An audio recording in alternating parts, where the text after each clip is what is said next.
Morning. So we are studying major prophets, and after major prophets, we will do also the minor prophets. So when the hard decors are done, we were able to study the book of Isaiah, Jeremiah, and Lamentation.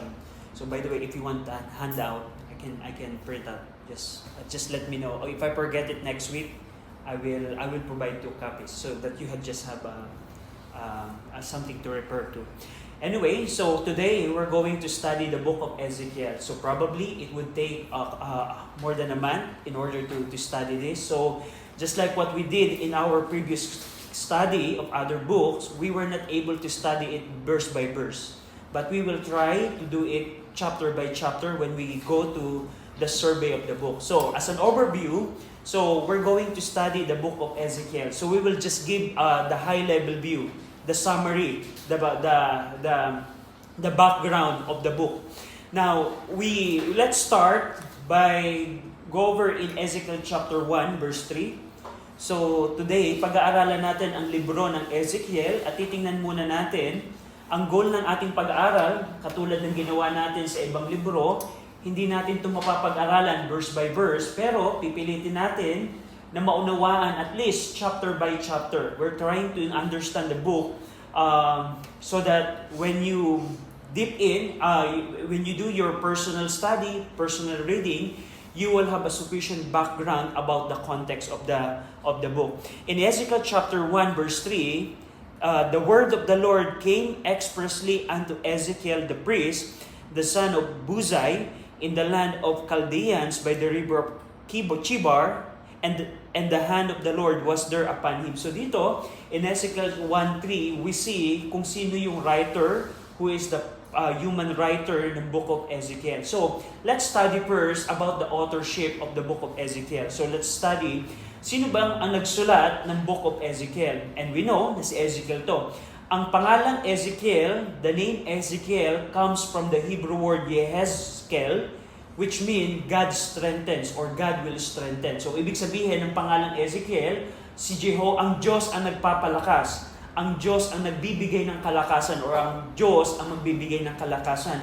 Ang meaning na ito, the meaning of the name Ezekiel is appropriate or fitting. Why? Because the prophet called to minister among a defeated and discouraged and rebellious people. And we're going to see later on who is the audience, what is the occasion, what is happening, what's the historical background when Ezekiel wrote the book of Ezekiel. But I want you to remember the name Ezekiel is so fitting because he preached during the time that Israel is defeated, during the time that they were captive, during the time that they are experiencing the judgment of God, and so on and so forth. So, we see in Ezekiel 1:3, he was called the son of Buzai. Am I right on pronouncing it? Buzai or Buzi? Buzai. So, probably Buzai. Yeah, Buzai. And he was called the priest. So, mapapansin nyo sa verse number 3, he was called Ezekiel the priest. So, tandaan natin, nung si Ezekiel ay tinawag ng Panginoon, hindi lang siya propeta. Hindi lang siya ginawang propeta ng Panginoon, siya din ay pare or sacerdote. In the Old Testament, there are 3 offices that God anoints, that the Lord anoints. Do you know the 3? The 3 offices that God anoints? What are the 3 offices? Do you remember? Ano yung 3 opisina sa lumang tipan na ina-anoint? Anyone? Do you remember? Prophet, priest, and king. Prophet, priest, and king. And 2 of those offices belong to Ezekiel. So it's so amazing na hindi lang siya pare, kundi siya din ay propeta. So that's a serious office na meron si Ezekiel. So just like Jeremiah, si Ezekiel ay galing sa priestly family. Katulad ni Jeremiah, Ezekiel ay meron siyang lineage mula sa mga saserdote. Pero tinawag pa rin siya ng Panginoon upang maging propeta. Just like Jeremiah, he came from priestly family, but just like Jeremiah, he was also called to become a prophet. And Ezekiel probably born during the reign of Josiah. We're going to study later on the timeline. That's why I came up that probably Ezekiel was born during the time of Josiah. But if Ezekiel was born during the reign of Josiah, he would therefore have been grown up during the years of Josiah's reform. So I want you to remember that during Josiah, he made a significant reform sa bayan po ng Israel, in the nation Israel.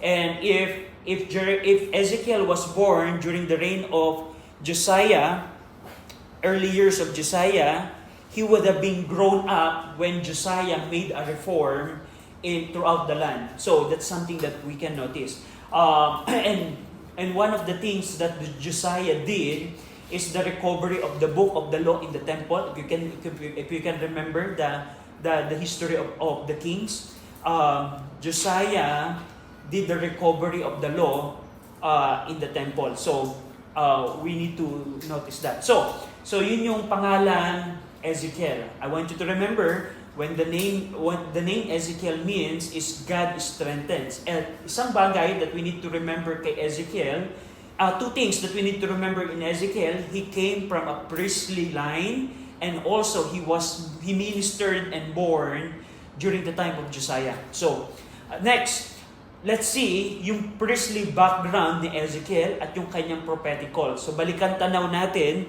yung detalye na meron siyang priestly background. So Ezekiel was carried captive to Babylon when King Jehoiachin and many of the leading citizens of Judah in 597 BC. So I want you to remember the important date, which is 597 BC. Go over, for example, in 2 Kings. Buksan ninyo ang inyong pong mga Biblia sa 2 Kings. So, when we talk about Babylonian captivity, there are 3 important dates that you need to remember. Pag pinag-usapan natin ang Babylonian captivity, meron 3 dates na kailangan nating malaman. Una, first one is 605 BC. During 605 BC, yung mga the young people were carried captives to Babylon. Do you know who are prominent young peoples that were captive or led captive during that time? Sinong kilala ninyong young people na dinalang bihag noong 605 BC? Joe? Daniel and the 3 friends. So that's right. After 605 BC was 597 BC. Ito, buksan natin sa 2 Kings chapter 24, verse 10 to 16. Who would like to read this? 2 Kings 24, 10 to 16. Anyone? Sino gustong magbasa nito? Champa, okay lang pakibasa? 2 Kings 24, 10 to 16. At the time, the servants of Nebuchadnezzar, king of Babylon, came up against Jerusalem, and the city was besieged. And Nebuchadnezzar, king of Babylon, came against the city, and his servants did besiege it. And Jehoiachin, the king of Judah, went out, the king of Babylon, he and his mother, and his servants, and his princes, and his officers. And the king of Babylon took him in the 8th year of his reign, and he carried out thence all the treasures of the house of the Lord, and the treasures of the king's house, and cut in pieces all the vessels of gold which Solomon king of Israel had made in the temple of the Lord, as the Lord had said. And he carried away all Jerusalem, and all the princes, and all the mighty men of Babylon, even 10,000 captives, and all the craftsmen and smiths. None remained save the poorest sort of the people of the land. And he carried away Jehoiachin to Babylon, and the king's mother, and the king's wives, and his officers, and the mighty of the land, those carried he into captivity from Jerusalem to Babylon. Verse 16, and all the men of might, even 7,000 of craftsmen and smiths, 1,000, all that were strong and apt for war, even them the king of Babylon brought captive to Babylon. So thank you, Cham. So dito makikita natin kung paano si King Nebuchadnezzar did the second captivity. Because we know in 605 BC he already captured the young people, the people that he can benefit from, like Daniel and the 3 friends. And here it is 597 BC. Now if you're going to compare the account of 2 Kings chapter 24 with Ezekiel 1:2, go over in Ezekiel 1:2. Ezekiel 1:2, sabi ni Ezekiel, in the 5th day of the month, which was the 5th year of King Jehoiachin's captivity. Do you see on how Ezekiel described the captivity of Jehoiachin? that's the same account of Jeremiah in 2 Kings chapter number 24. So, that's something that we need to remember na si Ezekiel ay na-capture during 597 BC captivity, during the time of Jehoiakim. Now, and after he was captured, so let's see, 597, Nebuchadnezzar went to Jerusalem and captured Ezekiel. Saan sila dinala? When did they go after that event? You will see that in Ezekiel 3:15. Go over in Ezekiel chapter 3, verse 15. Now, tingnan nyo dito, sabi ni Ezekiel, saan sila dinala, saan sila nagtungo pagkatapos silang kunin ni Nebuchadnezzar. Ezekiel 3:15, Then I came to them of the captivity of Tel Aviv, that dwelt by the river of Kibar, and I sat where they sat, and remained there astonished among them 7 days. So after their captivity, Ezekiel settled at Tel Aviv by the river Kibar, where a colony of Jewish captive lived. So that's something that we need to remember in terms ng geographic location. After silang makapture, hindi sila nagtungo directly sa Babylonia, just like sina Daniel. Sina Daniel, sa Babylonia sila nagtungo. But sina Ezekiel, nagtungo lang sila doon sa river Kibar. What's the proper pronunciation? Kibar, right? Kibar, yeah. Kibar. The river Kibar. So, and about 5 years after his deportation, or after 5 years nung 597 BC, the heaven were open and Ezekiel saw vision of God. If you go over in Ezekiel 1:1, tingnan nyo. That it came to pass in the 30th year, in the 4th month, in the 5th day of the month, as I was among the captives by the river of Kibar, that the heavens were open and I saw visions of God. So in terms ng timeline, I want you to remember, 597, they were captive, and after 5 years, they stayed in the river Kibar, and the Lord gave visions to Ezekiel. And that's the time Ezekiel wrote the book of Ezekiel. So we need to remember that. So, 597, they were captive. After 5 years, the Lord gave visions to Ezekiel. And here, in Ezekiel 1-3, Ezekiel chapter 1, 2, and 3, we will see here yung calling ni Ezekiel on how God called Ezekiel to preach or to prophesy for him, and also the Lord commissioned him. Pag-aaralan natin yan sa first 3 chapters ng book of Ezekiel. And Ezekiel first saw the glory of God fell upon his face, and he was strengthened by the Spirit, and ate the prophetic roll, and was appointed a watchman to the house of Israel. If we're going to see yung chapter 1, 2, and 3, dito nyo makikita on how Ezekiel saw the glory of God, and he was strengthened, and he ate the prophetic roll, and there's a symbol of that, on why Ezekiel ate the prophetic roll sa kanyang vision. Pero ito yung pagpapakita on how the Lord appointed Ezekiel to become a watchman for Israel. And here, go over, for example, in Ezekiel 2:5, Ezekiel chapter 2, verse 5. In this first 3 chapter, where God called Ezekiel and the Lord commissioned Ezekiel, in Ezekiel 2:5, you will see, and they, whether they will hear or whether they will forbear, for they are a rebellious house, yet shall know that there had been a prophet among them. So dito, the Lord commanded Ezekiel to speak whether the people will hear or not. That's something that we need to see. Now, question in application. Sinabi ng Panginoon kay Ezekiel, tatawag Ezekiel, mangaral ka kahit makikinig ang tao or hindi. Now, can we make an excuse to the Lord? Lord, I don't want to become a witness to this person because this person will not hear me. Can we do that? Can we make that excuse? Pwede ba tayong magdahilan sa Panginoon, Lord, hindi ko ipapangaral si Jesus Christ kasi itong mga tao namang ito, hindi naman ito makikinig. Can we make that excuse? No, we cannot make that excuse because whether the people will hear or will not hear, we have the duty to preach the gospel to them. And that's something we can see here. Because Ezekiel was called by the Lord to speak whether the people will hear or not.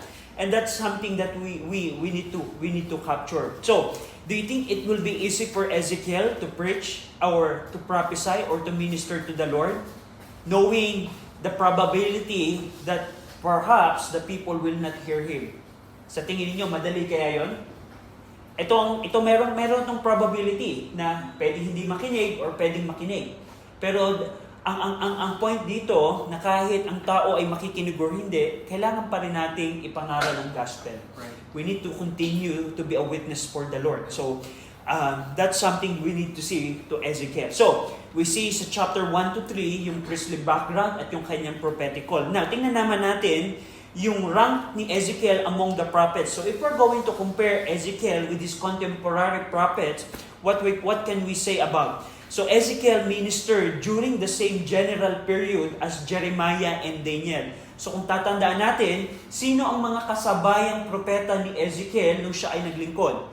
Dalawang prophets, si Jeremiah at si Daniel. Now, in terms ng kanilang location, ano yung pagkakaiba? Si Jeremiah stayed in Jerusalem, si Daniel ay nasa Babylon, but Ezekiel is at the river Kibar. So, magkakaiba sila ng location. Now, why it is important? Why do you think it is important? Why the Lord makes sure that there will be a prophet in Jerusalem, there will be a prophet in Babylon, and there will be a prophet in Kibar, where there's a Jewish colony that's established. Why do you think? Because there are Jewish population in those areas. And that's something that we can see na the Lord makes sure that His word will continually be heard by the people, whatever geographic location they are. And that's something that we can appreciate from here, na si Ezekiel, Daniel, and Jeremiah, they were called at the same time, but they ministered in different geographic location to minister to God's people. So, and we understand na si Jeremiah, nag-minister siya sa Jerusalem. Napag-aralan natin yan sa Book of Jeremiah and Lamentation. But si Daniel, nag-minister siya sa court of Babylon. And Ezekiel was chiefly the prophet to the Jewish captive in Babylon, both before and after destruction of Jerusalem. So, in terms ng historical timeline, so tingnan natin quickly.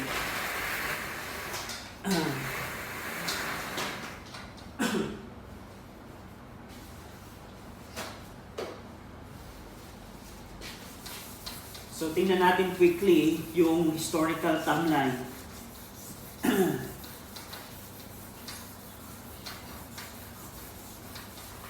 So, alam natin na meron naging captivity noong 605. And then, ito yung historical timeline. 597, nung na captive si Ezekiel. And another event that we need to remember is yung 586 BC. Now, Ezekiel ministered during the period of this time. Kasi after 5 years, noong 597 BC, saka nireveal ng Diyos yung vision sa kanya. But what I want to emphasize here, na si Ezekiel was chiefly the prophet to the Jewish captive in Babylon, both before 586 destruction and even after it. Kaya nga, part of the, one of the major things that you can see in the book of Ezekiel, especially on the latter part, is the detail of the Millennium Temple. Now, I want you to see this. The detail of the Millennium Temple. Why do you think it is important for the Jewish captive to know that there will be a better temple, the Millennium Temple? Why do you think? Why do you think the Lord, actually, I think if I recall it correctly, from chapter 40 up to the end, chapter 40 to the end, that's the detail of the Millennium Temple. Bakit kaya sa tingin ninyo, ito ay napakahalagang mapakinggan ng mga Jewish captives sa Babylon at during this period of time, na merong better temple na inanda ang Diyos para sa kanila? Why do you think it's important for them to hear that? Brother William? Because the old temple had been destroyed. Yeah. Just remember, what if your church got destroyed and the government hinder you, or you cannot gather anymore? You cannot you cannot separate the local church to a New Testament believers. At the same time, you cannot separate the Jewish believer to the temple. So the same thing, if the temple is destroyed, that's a major discouragement or catastrophe for them, because how can I serve the Lord and how can I serve the Lord from this forward if the temple is destroyed? And that's the period of time that God revealed the Millennium Temple as a way of encouragement to the Babylon. So, and that's very significant that Ezekiel ministered even before and after the destruction of the temple noong 586 BC. Napakalaga yun kasi para sa isang Hudyo, napakalaga yung templo. At kung nasira yung templo, parang pwede nating sabihin na wala na silang place of worship to the Lord. Pero minake sure ng Diyos na may encourage sila by showing the Millennium Temple. So we see that.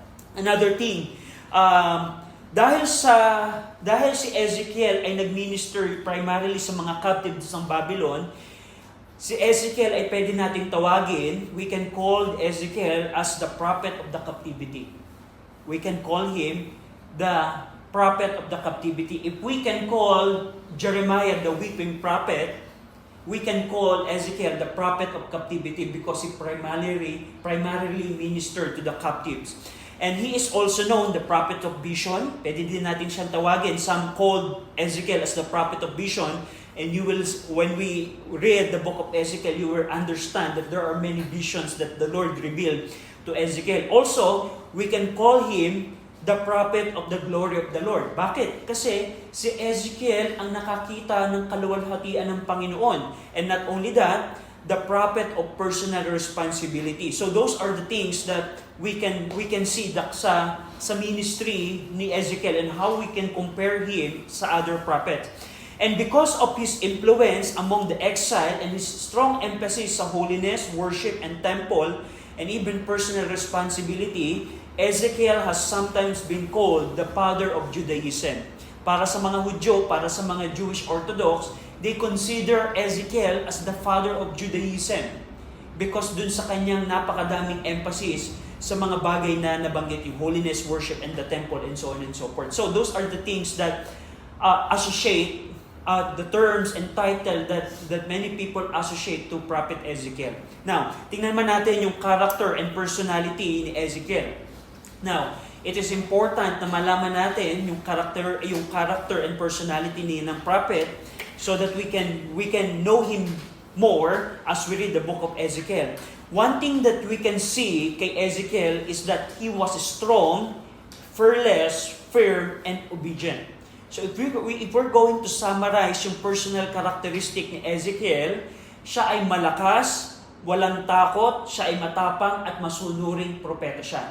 Hindi katulad ni Jeremiah, si Jeremiah medyo mild siya, medyo gentle siya, medyo emotional siya. Pero si Ezekiel, opposite siya ni Jeremiah. Matapang si Ezekiel. Go over, for example, in Ezekiel 3:8, you will see in Ezekiel chapter 3 verse 8, sabi ng Panginoon, "Behold, I have made thy face strong against their faces, and thy forehead strong against their forehead." So you can see here na yung lakas ni Ezekiel, the strength of Ezekiel did not come from a natural hard spirit. He's not naturally strong. He is strong because the Lord strengthened him. And that's something that we need to see. Why? Why it's important for Ezekiel to become strong in his ministry? It is because the Lord prepared him to stand against stiff-hearted people. Dahil si Ezekiel ay magmi-minister sa mga matitigas na ulong mga tao. Sa tingin ninyo, kung si Ezekiel ay isang mild, gentle, it will be hard for him to minister to the hard-headed people, sa mga matitigas na ulong tao. That's why we see here that the Lord strengthened him. Another thing is Ezekiel, another characteristic na Ezekiel, not only that he was strong, fearless, firm, and obedient, he was also methodical or exact. Ibig sabihin, sa kanyang mga detalye in laying the details of the prophecy, he follow a methodical method and exact. So madetalye. Ibig sabihin, he carefully recorded dates, measurement, location, commands, and the order in which the visions were given. So, one thing na gusto kong makita natin sa prophecy sa book of Ezekiel, napaka-detalye, very detailed. Just imagine, I think, dun sa some of you, we just finished the book of Ezekiel in our scripture reading. May mga parts sa pagbabasa natin sa Ezekiel na mga detalye. Parang iniisip natin, bakit ang dami naman dito measurement, ang dami namang location, ang daming details. Pero natural yun kay Ezekiel. Ano ang point natin dito? Ezekiel was faithful in delivering the exact message that the Lord gave. Do you think we are allowed to alter a few details sa Word of God? Pagkalimbawa, binigay ng Panginoon na details is 500 cubits. Let's say ganon, ang measurement. Are we allowed to say, Lord, can I make it 501 cubits? Pwede kaya tayo mag-alter ng Word of God? No, hindi tayo allowed doon because the end of Revelation said we cannot add or deduct anything from the Word of God. But we can show it, we can see that in the book of Ezekiel on how Ezekiel is very meticulous in laying the orders, the details, and many other important information. Now, what we can see here, yes, Chad. Tanong ko lang po, kung di ba po, exact po dapat yung masabi natin, Yeah. wala tayong papalitan. Paano po, hindi mo naman intention na Mhm. papalitan or whatsoever po. Pero naano mo po yun. Kasalanan na po ba yun? Can you give an example of what changed? Kasi for example, I accidentally say na, let's see here. First, can you give the exact scenario? Because it's not actually dogmatic. For example, if I am part of the critical text, when I say na Mark chapter 9 is not part of the original Word of God, I am committing that sin and error. Pero for example, hindi ko lang nabasa during my preaching yung isang verse accidentally, hindi naman siguro yon intentional. Can you give an exact example? Example po, dun sa may last, di ba po nagbigay po ng mga measurements dun, Mhm. like po, 40, Yeah. this, ganun po. Tapos na iba niyo na po nasabi. Depends on the motive. If the intention of the person is really to corrupt the Word of God, I believe the Lord will make him accountable. Kung intention talaga. Pero kung halimbawa, during your scripture reading or during your Bible study, for example, nagtuturo ka, and you just miss it unknowingly, I don't think that the Lord will hold you accountable on that. Yes, we need to make sure, but it depends on the purpose. It's not really dogmatic in a way that, Brother RJ, you preach on 1 Corinthians and you miss to mention the word in this verse. Do you mean the Lord will make me accountable? I don't think so. But the point here is, as a prophet, because a prophet, the responsibility of the prophet is to get what the Lord said and delivered it to the people. And the point here is, Ezekiel is very meticulous in making sure that he will deliver the exact word of God. Now, in application, how can we apply it in our time? For example, the preachers, we need to make sure to know exactly what the Lord said, what is the proper interpretation of His Word, so that when I preach the Word of God to the people, I will deliver it accurately, based on the grammar, the context, word meaning, and so on and so forth. So that's the same thing. For example, paano ako hindi magiging katulad ni Ezekiel? How can I be different from Ezekiel? For example, I am a preacher and I say, on Sunday I will preach. I will not study anymore. I will just tell them everything that I think about this verse. If I do that, let's say, I think this verse means to me like this. But that's not the exact word of God. Hindi yun talaga ang ibig sabihin ng verse. I'm committing sin against the Lord. So that's something that Ezekiel didn't do.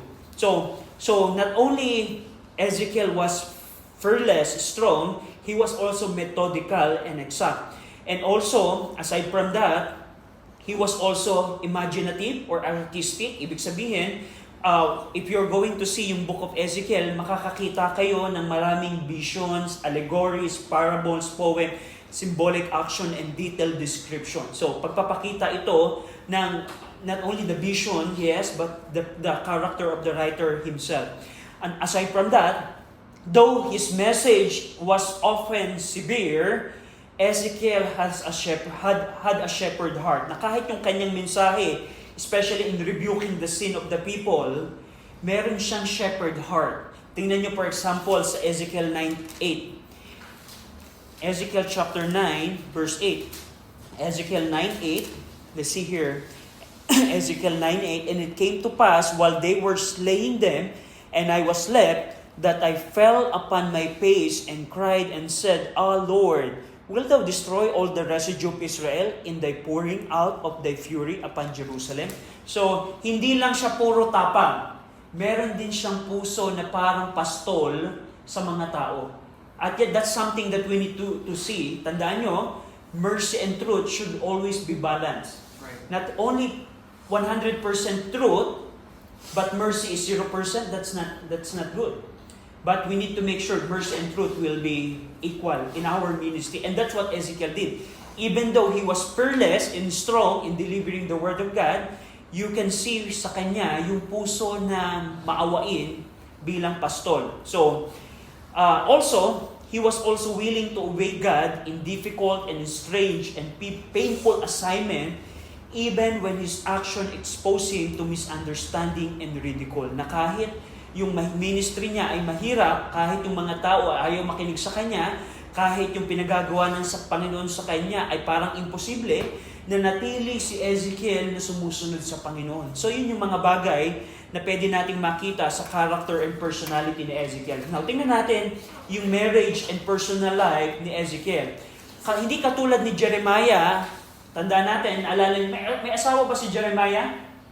So if you can still remember, wala siyang asawa kasi the Lord said to Jeremiah, Jeremiah, sisirain ko Jerusalem, huwag ka nang mag-asawa kasi makakaranas ng judgment yung mga magiging anak mo and so on and so forth. And there's a meaning also about that. Pero unlike Jeremiah, Ezekiel was married. Meron siyang naging asawa and you can see that in Ezekiel 24:16. Ezekiel 24:16. Hindi ganun ka-detalye, pero you will see in Ezekiel 24:16, Ezekiel 24, actually in the entire chapter, let's see here. Son of man, verse 16, Son of man, behold, I take away from thee the desires of thine heart with a stroke, yet neither shalt thou mourn nor weep, neither shall thy tears run down.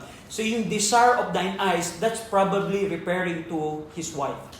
So, we're going to see, kasi itong chapter 24, mababanggit, makikita nyo dito, the details of his family.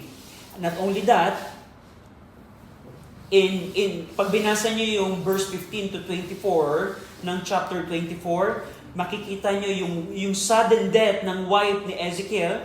Her sudden death was used as a sign of the coming destruction of Jerusalem and the temple. So you will see here yung detalye na yon. We're going to see that as we go along. But I want you to remember, Ezekiel was married, and the death of his wife was used by the Lord to demonstrate or as a picture or sign of the destruction of Jerusalem.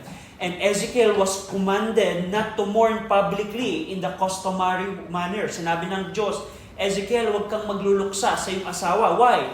In order to show that showing the stunned grief that would fall upon the exile when they heard that Jerusalem had fallen. So inutusan ng Panginoon, sa Ezekiel 24, inutusan ng Panginoon na huwag kang magluksa kasi ganan yung ipaparanas ko sa Jerusalem.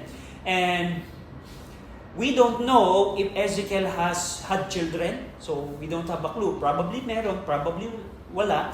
But the thing here is the scripture is silent. And Ezekiel also lived in his own house in Babylon, and the elders of the captain often came there to hear him and inquire of the Lord. Tingnan natin yung bahay ni Ezekiel in Ezekiel 8:1. Go over in Ezekiel 8:1.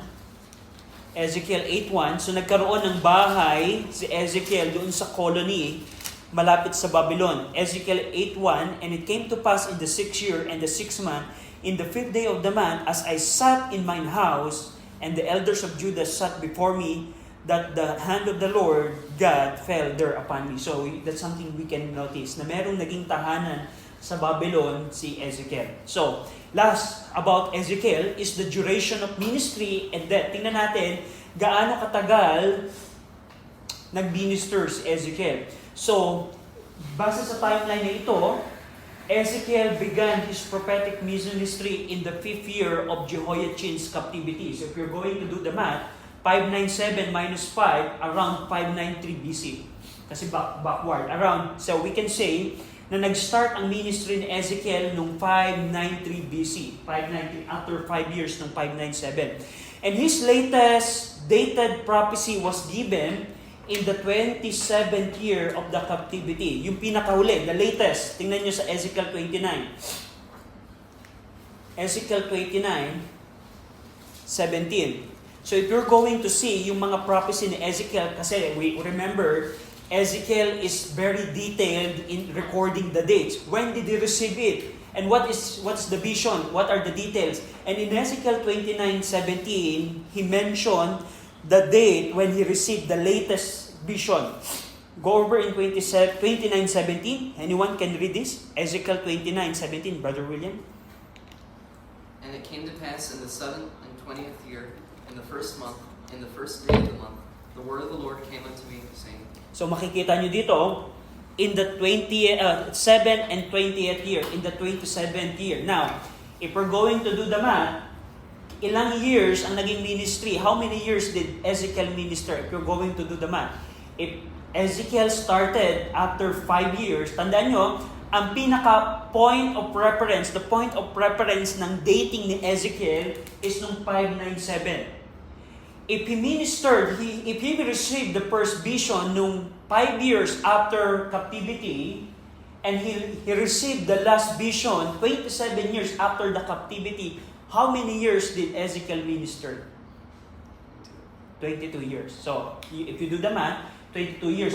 So, another question, mathematical question. If he started nung 593 BC, when did he stop? When did his ministry ended? Did end. When did his ministry end? If he start 593 plus 22 years, what would it be? Anyone? Math? 571, am I right? 571. So we can see na 571, after 22 years, 571, Ezekiel received the last vision. So that's about the timing. So, as katulad ng nabanggit ko kanina, si Ezekiel ministered before the fall. Nag-minister siya bago bumagsak in Jerusalem. And through the crisis of his destruction, yung recovery, yung destruction part, and even the years afterward. So, let's do the math. How many years after Babylonian destruction ng 586, Ezekiel continued to minister? 586 minus 571. 15 years? Around 15 years. So, we need to remember this date so that we have historical background. So that we know, Ezekiel ministered both before and after Babylonian destruction of 586. So, one thing that we can see, the scripture gives no account of Ezekiel death. Wala tayong alam na detalye paano namatay si Ezekiel. Pero according to the tradition, Jewish tradition,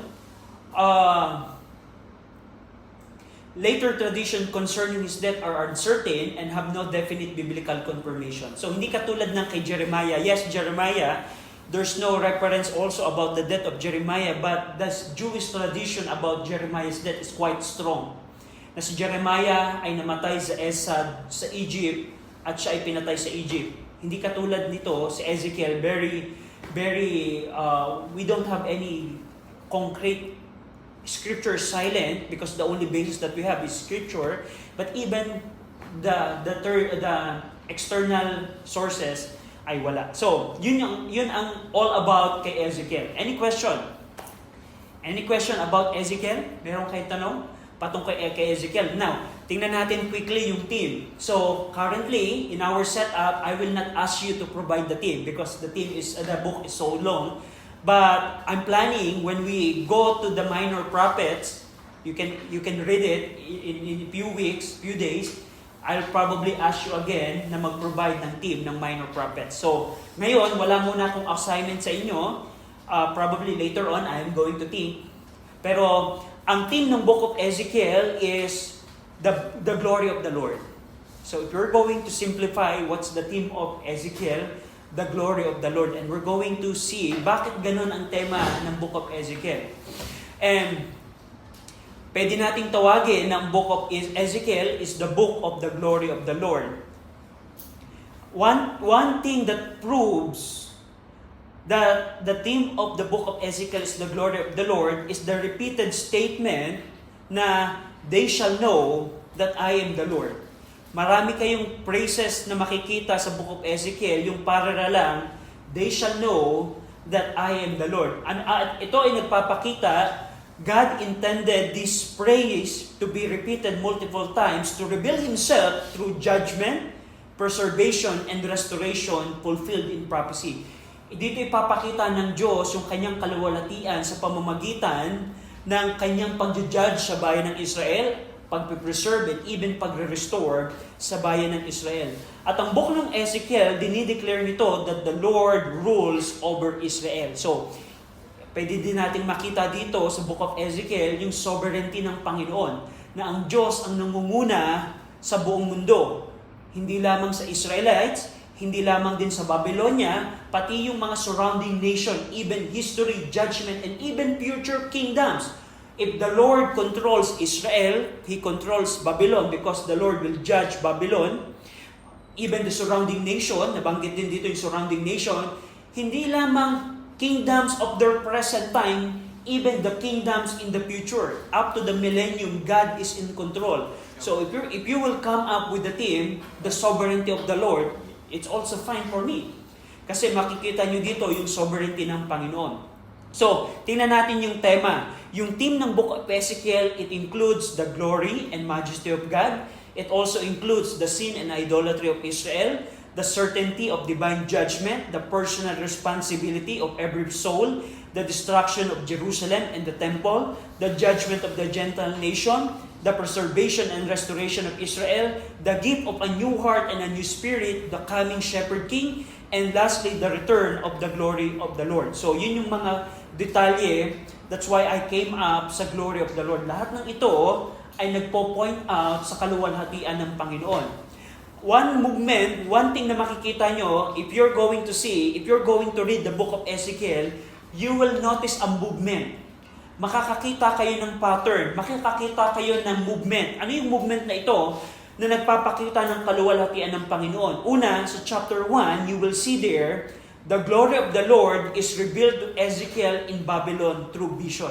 Sa pamamagitan ng vision, ipinakita ng Diyos kay Ezekiel yung glory niya. And from chapter 8 to 11, the movement of the glory departs from the polluted temple and Jerusalem. Pag binasa niyo yung Ezekiel 8 hanggang chapter 11, the glory of the Lord departed from the Solomon temple. And in Ezekiel chapter 24 and even in chapter 33, you will see there na ang Jerusalem ay na-destroy dahil sa kanilang kasalanan. Pang-apat, in Ezekiel 43, the glory returns to the future temple. And lastly, in Ezekiel chapter 48 verse 35, makikita ninyo sa restored city of Jerusalem, the Lord is there. The glory of the Lord remains. So makikita ninyo yung movement ng glory ng Panginoon. So kung ito yung destruction ng Babylonian captivity, nakita ni Ezekiel yung glory ng Panginoon, the glory ng Panginoon, pero bago mawasak yung 5:8, bago mawasak yung temple, umalis yung glory ng Panginoon sa temple. Pero nakita din ni Ezekiel sa Millennium Kingdom in the future, babalik yung kaluwalhatian ng Panginoon sa Millennium Temple, and ultimately nakita ni Ezekiel that the presence of the Lord is forever with their people. So, there's a movement ng glory ng Panginoon or the presence ng Panginoon. At yun ang nagpapakita na one of the reasons that points that the theme of the book of Ezekiel is the glory of the Lord, and how the glory of the Lord remained, departed, and came back to His city or to His people. Also, ang book of Ezekiel can be summarized in 3 divisions. Una, yung Ezekiel 1 hanggang 24, it speaks of the fate of Judah. Ito yung pagkawasak ng Judah.